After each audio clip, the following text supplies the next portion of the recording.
अब आपको सीधा लेकर चलते हैं लखनऊ, सुनवाते हैं सीएम योगी को। क्रम से संबंधित आज की इस महत्वपूर्ण कार्यशाला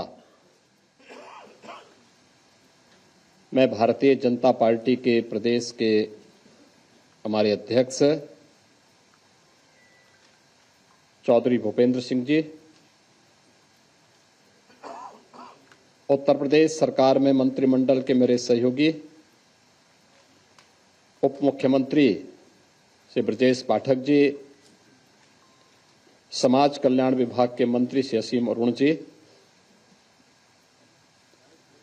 अनुसूचित जाति आयोग के राष्ट्रीय अध्यक्ष माननीय श्री लाल सिंह आर्य जी, भारतीय जनता पार्टी के प्रदेश के संगठन महामंत्री माननीय श्री धर्मपाल जी, भारतीय जनता पार्टी के पूर्व प्रदेश अध्यक्ष डॉक्टर रमापति राम त्रिपाठी जी, पूर्व केंद्रीय मंत्री और पूर्व प्रदेश अध्यक्ष डॉक्टर महेंद्र नाथ पांडे जी, प्रदेश अध्यक्ष अनुसूचित जाति मोर्चा श्री रामचंद्र कनौजिया जी, राष्ट्रीय उपाध्यक्ष युवा मोर्चा श्री अभिनव प्रकाश जी, इस कार्यक्रम के जो संयोजक हैं प्रदेश महामंत्री श्री राम प्रताप सिंह जी, भारतीय जनता पार्टी प्रदेश के इस विशेष कार्यशाला में उपस्थित प्रदेश सरकार में मंत्रिमंडल के मेरे सहयोगीगण, माननीय सांसदगण, विधायकगण, जिलाध्यक्षगण और विभिन्न मोर्चा प्रकोष्ठों से जुड़े हुए पदाधिकारी और उपस्थित बहनों और भाइयों,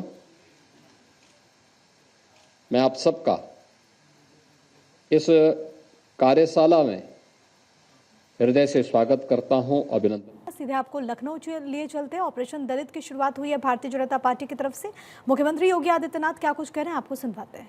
मोदी जी ने आगे बढ़ाया तो इन्होंने पूरे देश के अंदर आंदोलन शुरू कर दिया, अभियान चालू कर दिया, बड़े बड़े आंदोलन किए, तोड़फोड़ की, आगजनी की, लेकिन सरकार ने भी दृढ़ता के साथ उसका सामना किया और सामना करते हुए आज इस नागरिकता देने का कार्यक्रम प्रारंभ किया है।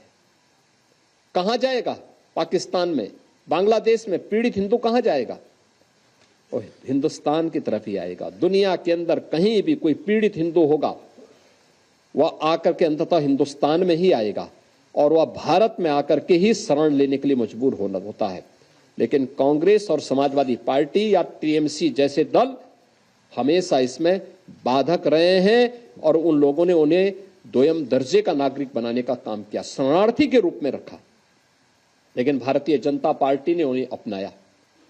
ऐसे ही वक्त संशोधन अधिनियम में भी इन लोगों ने वही हिंसा कर रहे हैं, धमकी दी जा रही है, फिर अव्यवस्था पैदा करने का प्रयास हो रहा है, क्योंकि इन्हें भय है कि और लैंड अगर राजस्व के खाते में वापस आएगी तो गरीबों को मिलेगी, हॉस्पिटल बनेंगे, मेडिकल कॉलेज बनेंगे, शिक्षा के अच्छे केंद्र बनेंगे, अटल आवासीय विद्यालय जैसे विद्यालय बनेंगे तो श्रमिकों की और वंचितों के बच्चों को वहां पढ़ने की आवाज से शुद्ध अच्छी व्यवस्था मिलेगी। इसलिए ये लोग उस कार्यक्रम को आगे नहीं बढ़ाने देना चाहते। बहनों और भाइयों, और जब इन मुद्दों की ओर से जनता का ध्यान हटाने के लिए आज कांग्रेस हो या समाजवादी पार्टी, ये राष्ट्र नायकों के अपमान पर उतारू हो चुकी है। ये राष्ट्र नायकों का अपमान करने पर उतारू हो चुकी है। याद करिए 2012 में जब समाजवादी पार्टी की सरकार इस प्रदेश में बनी थी, समाजवादी पार्टी के तत्कालीन प्रदेश सरकार के मुखिया के रूप में उस सरकार के मुख्यमंत्री ने पहली घोषणा क्या की थी? उन्होंने कहा था जितने भी ये सामाजिक न्याय के स्थल बना दिए गए हैं इनको तुड़वाएंगे।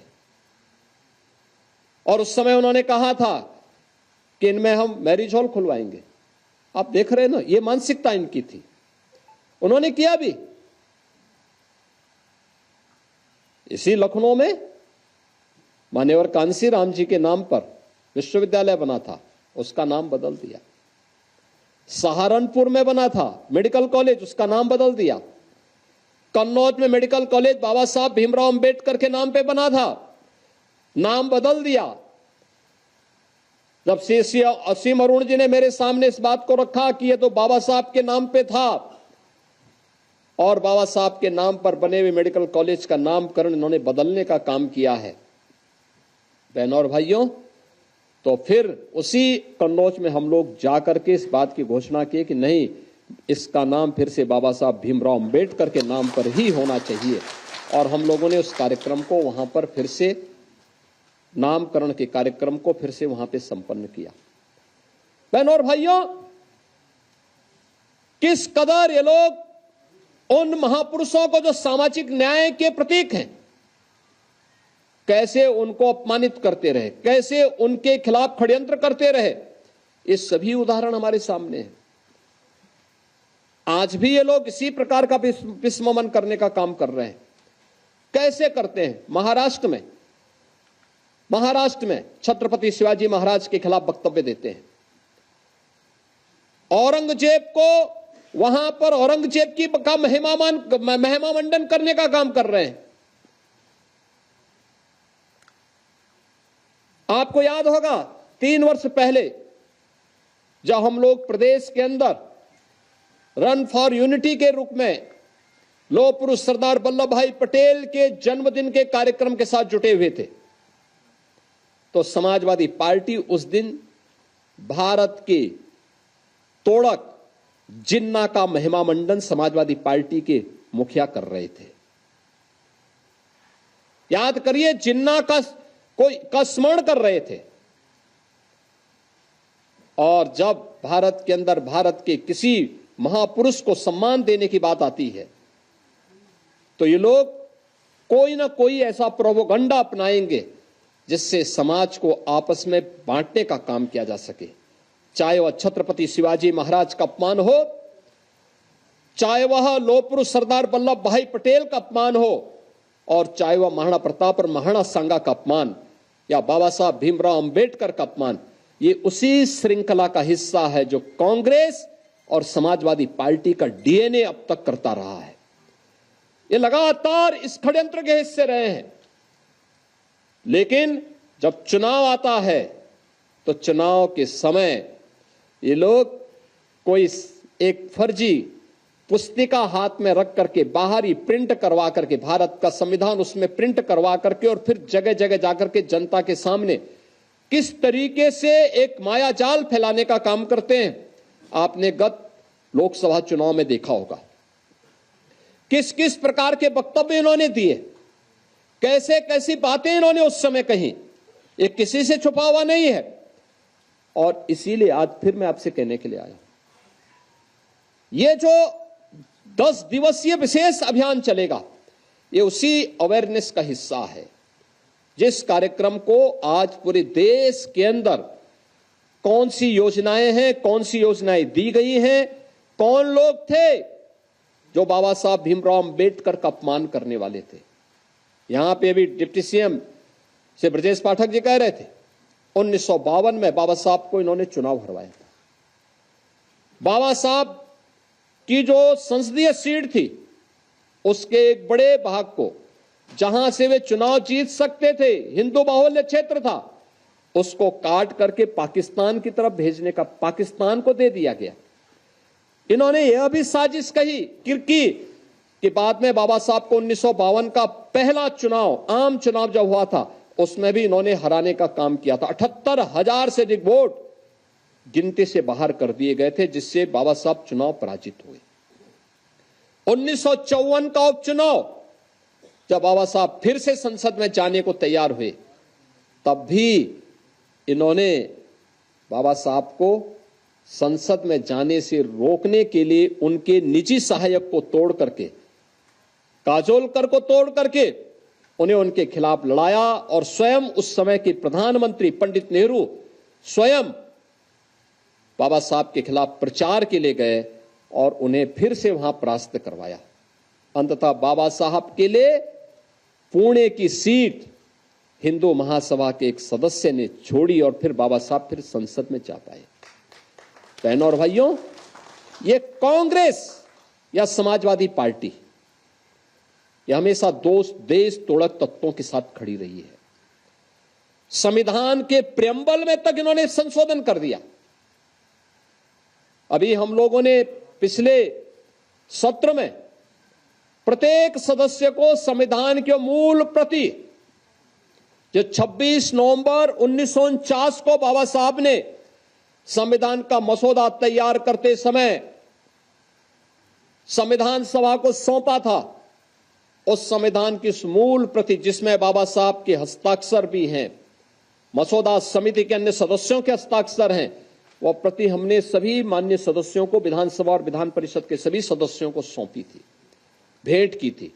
और इसलिए भेंट की थी कि हर सदस्य इस बात को समझ सके कि वास्तव में संविधान के मूल में क्या है, मूल यानी उसकी प्रस्तावना क्या है और प्रस्तावना में किस तरीके से इन्होंने छेड़छाड़ करके, प्रस्तावना का मतलब उस ग्रंथ की आत्मा के साथ ही इन्होंने खिलवाड़ करने का काम किया। और एक खिलवाड़ भी कांग्रेस ने किया। यानी पहले बाबा साहब को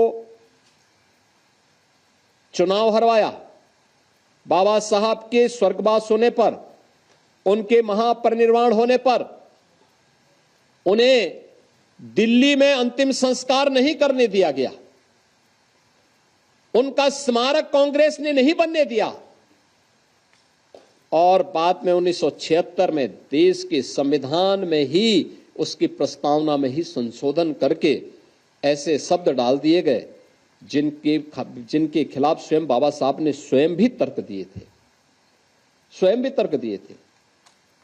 बहनों और भाइयों, सही मायने में अगर आप देखेंगे तो बाबा साहब भीमराव अंबेडकर का वास्तविक सम्मान, उनके मूल्यों, उनके आदर्शों को सही प्रकार से सम्मानित करने का काम अगर किसी ने किया तो प्रधानमंत्री मोदी जी ने किया। बाबा साहब के पंच तीर्थ, उनकी जन्मभूमि मऊ मध्य प्रदेश, दिल्ली में रह करके जहां उन्होंने अपने सार्वजनिक जीवन के कामकाज को निपटाया और उनका महापरिनिर्वाण हुआ, वहां पर डॉक्टर अंबेडकर इंटरनेशनल सेंटर की स्थापना करने का काम, जहां उन्होंने उच्च शिक्षा अर्जित की थी इंग्लैंड के उस भवन को लेकर के, फिर वहां पे बाबा साहब का स्मारक और भारत से जाने वाले अनुसूचित जाति के युवकों के लिए विशेष स्कॉलरशिप देकर के उच्च शिक्षा अध्ययन के लिए विशेष व्यवस्था देना, बाबा साहब की दीक्षा भूमि नागपुर या फिर चैत्य भूमि मुंबई, इन 5 स्थानों को पंचतीर्थ के रूप में विकसित करने का काम अगर किसी ने किया है तो भारतीय जनता पार्टी ने किया है। बाबा साहब भीमराव के सपने को साकार करने का काम किसी ने किया तो प्रधानमंत्री मोदी जी ने किया है। बहनों और भाइयों, यही नहीं, उत्तर प्रदेश में प्रधानमंत्री मोदी जी की प्रेरणा से हम लोग लखनऊ में भी बाबा साहब भीमराव अंबेडकर का एक इंटरनेशनल सेंटर और सांस्कृतिक केंद्र की स्थापना, उनका स्मारक और उनका एक सांस्कृतिक केंद्र भी स्थापित कर रहे हैं, जहां पर बाबा साहब भीमराव अंबेडकर के दर्शन पर शोध हो सके, लोग कार्य कर सके। कौन ऐसा महामानव था जिसने अपमान सह करके भी भारत और भारतीयता के लिए पूरा जीवन लगाया है?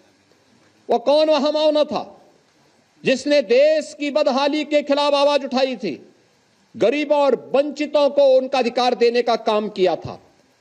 कौन वह महामानव था जिसने तंगहाली में, गरीबी में जीवन यापन करते हुए भी दुनिया की उच्चतम डिग्री, शिक्षा की उच्चतम डिग्री लेकर के भारत को आगे बढ़ने का काम किया था?